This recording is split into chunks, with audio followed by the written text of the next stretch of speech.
All right, I'm going to go ahead and get started then. Thanks everybody for showing up. Tonight, I don't have a product to pitch you. I don't really even have a service to pitch you. This is more of a public service announcement in about a 20-minute form. So I lead Accenture's emerging tech security practice in the Americas. So mostly quantum and space, but we do a fair amount of other stuff as well. I used to be an Amazonian, so I spent a lot of time connecting threads between what's coming and what's already here, trying to help people be prepared for things rather than reacting to them after the fact. So I'm going to talk a little bit today. It's going to be a little different than a lot of the other topics you're going to hear at Inforce.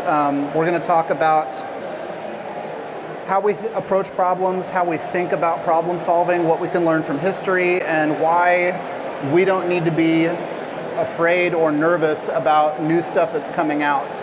We can be confident in our ability to respond based on what we already know. With apologies to Ernest Hemingway, who was once asked in one of his books, how did you go bankrupt? And he said 2 ways, gradually, then suddenly. That's the way the future comes. It happens gradually, and then it hits us all at once. The problem is that the all at once part is only visible in the rear view. We don't recognize what that looks like until after it's happened. So most new technologies have a development and adoption curve that looks like a hockey stick. You get gradual progress for quite a while, and then you have some inflection points that are followed by exponential growth. Usually those are not visible until after they've happened.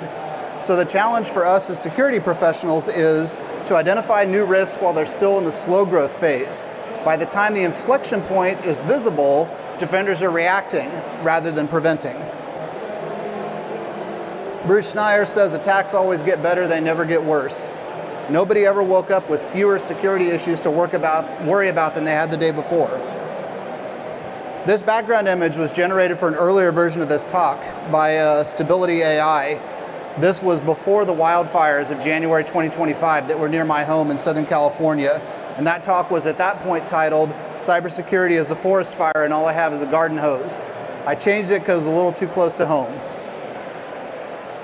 So, cybersecurity, not getting easier, getting more difficult, getting more complicated, higher stakes, more things online all the time.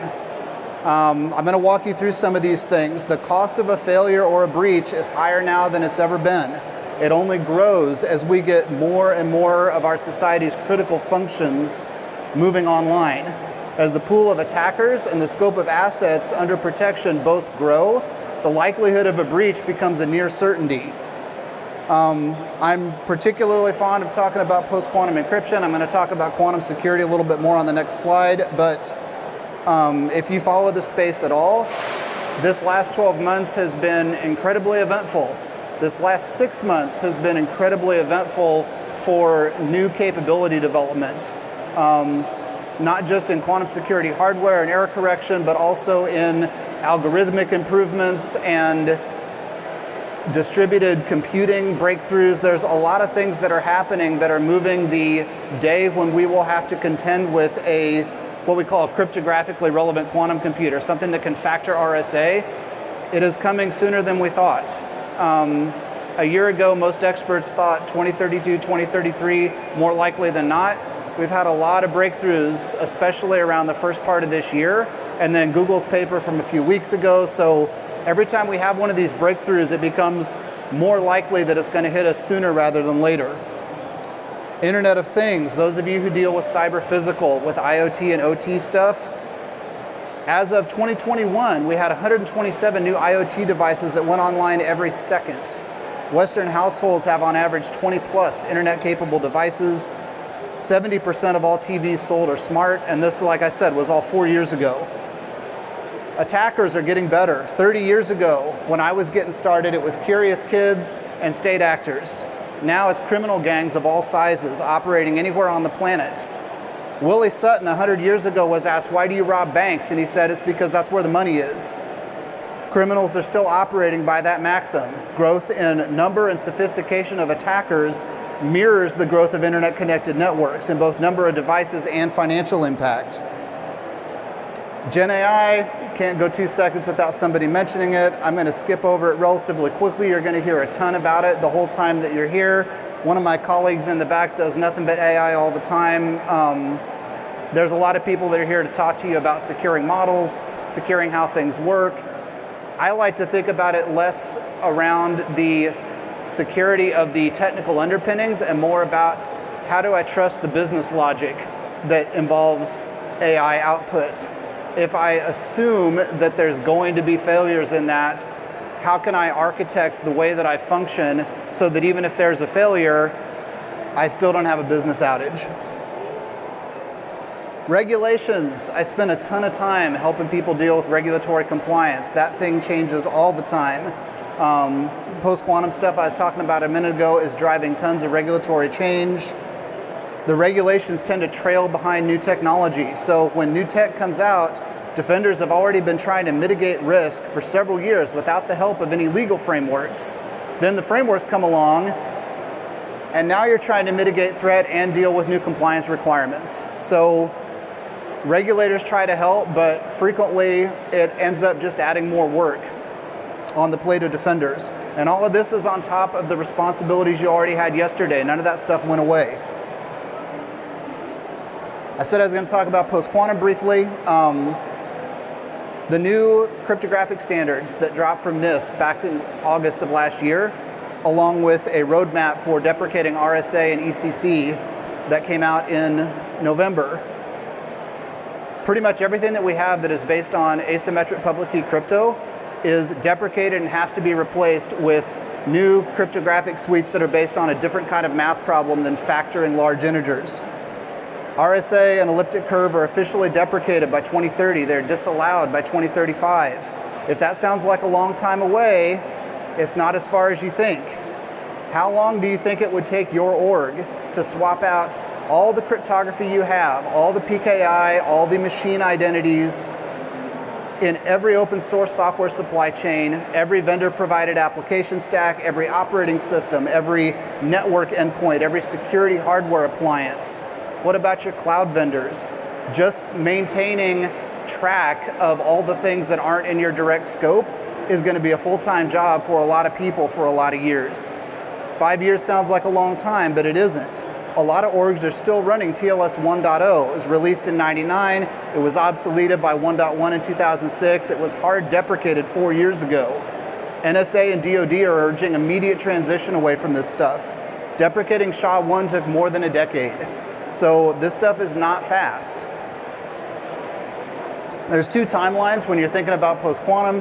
One is around capability development for new quantum computers, which I talked about a little bit before. We've had 5 new releases in about a 4-month time frame earlier this year from Google, from Microsoft, from Amazon, Zhuangzi in China, D-Wave's 2nd gen system came out.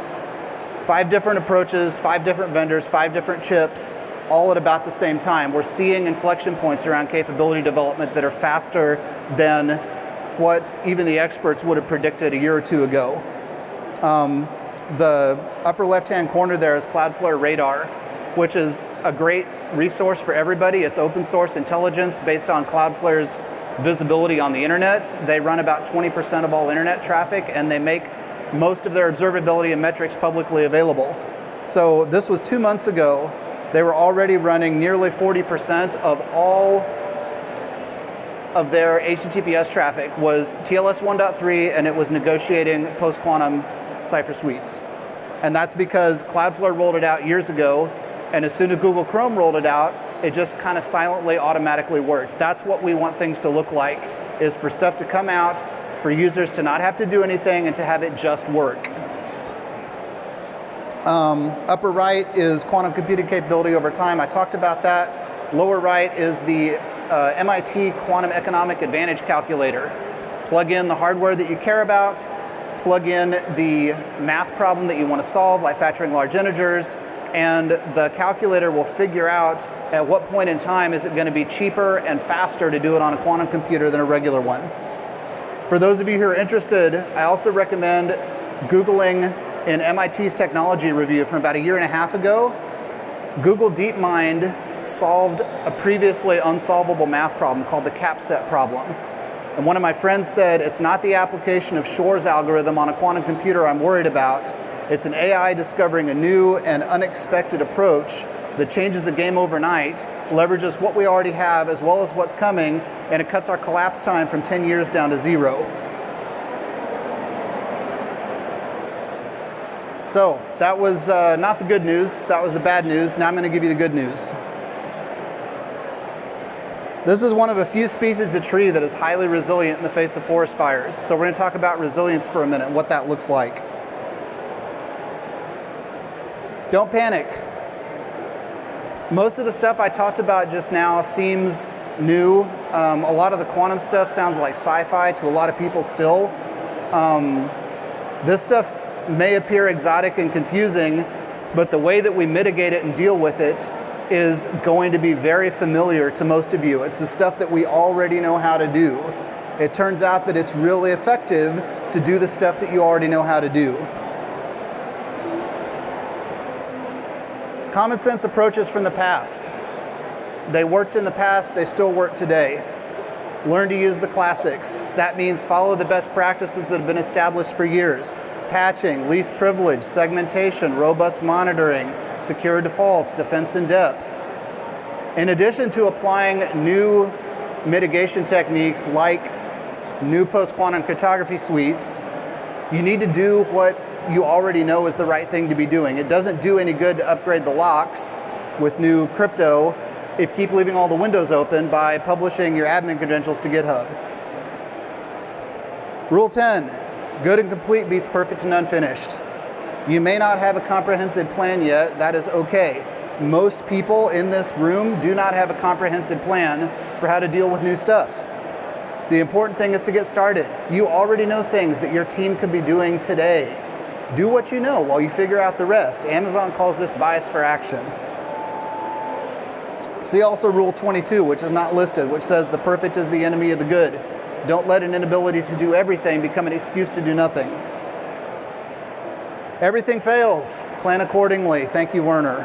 At some point, a breach will happen. It is guaranteed. Your organization is going to have a breach. So rather than trying to get 100% prevention against a breach, focus on articulating a plan for how you're going to respond. If you assume it's going to happen and you plan for it and you practice for it, when it does happen, you're ready to respond. Fire drills are effective for a reason. They're effective because people practice. So think about and practice how you're going to respond to ransomware or data theft or spear phishing or disclosure of company or customer confidential data. Understand, who do I need to talk to, in legal? Who are my regulators that I need to talk to? How am I going to respond? What do my backups look like? When did I last practice restoring something from backup? This is stuff that you should be practicing on a regular basis. Gen AI again, trust but verify. You need to think about business risk when you're using this stuff. Gen AI that creates background images for your security talk is, relatively low risk. Gen AI that produces legal contracts or complicated infrastructure as code templates for a production cloud environment that houses your mission-critical business applications, higher risk. Output is more difficult to verify, so you need less trust and more skepticism. This is not a binary trust it or don't trust it. Think about it as a spectrum of risk. You really need to know your users. It's hard to secure something if you don't understand why it exists. So know your builders. Understand why they do what they do. What business outcomes are they chasing? What trade-offs are they thinking about? What are they incentivized for?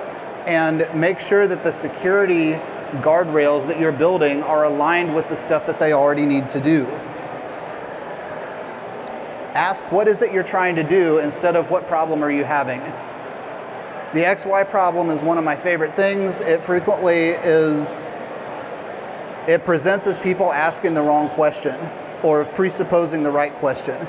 And it's not relegated solely to tech support. Business leaders and product owners often stumble on this. They will ask how best to do action X because they think it gets them to strategic outcome Y. But because they didn't tell you what it was they're actually trying to do, they may have missed a better way to do it. There's a lot of different inputs that can lead to a given business outcome. I like to tell people that in Amazon, there's 6 different ways to do anything. Think about how many databases Amazon runs. Only one of those is going to be the optimal choice for your particular situation and trade-offs instead of constraints. So it's really important to understand what is the outcome that I'm looking for at a business level, and then work backwards to the right set of technology inputs, because otherwise you run the risk of building something that is technically correct, scalable, cost-effective, et cetera, but that your business doesn't care about because it isn't aligned with the thing that they're trying to do. Use a desired outcome to dictate approach and implementation, not the other way around. Rule 3, everything is a trade-off. Everything. There is nothing you do that doesn't have a trade-off. Everything you say yes to means you're saying no to a bunch of other stuff. So it's really important to understand not just what am I trying to do, but what am I going to say no to in order to prioritize this. If you think something's free, you don't understand the trade-offs yet. Not all costs are financial. In fact, the biggest costs are often not present in your monthly bill. Costs like opportunity cost, employee quality of life, customer satisfaction, brand image, public goodwill, future positioning. These are all costs, but they're hard to quantify. And when you're making decisions, you need to think about things more than just how many dollars am I going to spend on Macy at the end of the month. Security teams are used to thinking about risks like passing audit and keeping customer and company confidential information safe and defending against incursions and keeping systems and services online. Risks that don't fall into these buckets are easy to overlook. Things like I said, opportunity cost, reputation and brand impact. You need to be thinking about not just, is this possible, but is this wise? The question isn't just, can I do the thing? Can I build the thing? Can I create some amazing workflow with AI, but should we even be doing this? What are we saying no to if we say yes to investing time and money into this other thing? The question is never just can we do this, but should we do this? What are we not going to do because we're doing this? What are the implications for partners, customers, competitors? Will this still be important in 5 years? Is now the right time to do it? I'm particularly fond of generalists because that's been my career path. I know a little bit about an awful lot of things. A generalist is somebody that's resilient in the face of surprises and the unknown. A lot of security people are generalists. We gain confidence from having faced a wide variety of different issues before. David Epstein has a book called Range that I really like, and the intro to that says, in most fields, especially those that are complex and unpredictable, generalists, not specialists, are primed to excel. They're more creative, more agile, and able to make connections that their specialized peers can't see. Swift on security is right. Generalists are the ones that know when to call in specialists and give them what they need. So you want to have both kinds of people in your organization, but it's really important to have the people on the front who are looking at stuff every day not be so narrowly specialized that they don't recognize patterns from areas that are unfamiliar domains. There's 2 habits that can really help with this. One is read. Read widely, but don't stress over being able to keep up with everything. Your reading list is a river to dip from, not a bucket to empty. Habit 2 is pay attention to smart people that are outside of your discipline or your specialty. Familiarize yourself with the great mental models. And keep in mind that making the right decision doesn't guarantee the desired outcome. You could do the right thing and still end up with the outcome you don't want. Robert Heinlein, love him or hate him, had a great quote on this. A human being should be able to change a diaper, plan an invasion, butcher a hog, con a ship, design a building, write a sonnet, balance accounts, build a wall, set a bone, comfort the dying, take orders, give orders, cooperate, act alone, solve equations, analyze a new problem, pitch manure, program a computer, cook a tasty meal, fight efficiently, and die gallantly. Specialization is for insects. So, how do we do all this stuff? Rest. The decisions that you make are profoundly consequential for yourself, for your team, for your organization, and for your customers. And for some of you, for the general public.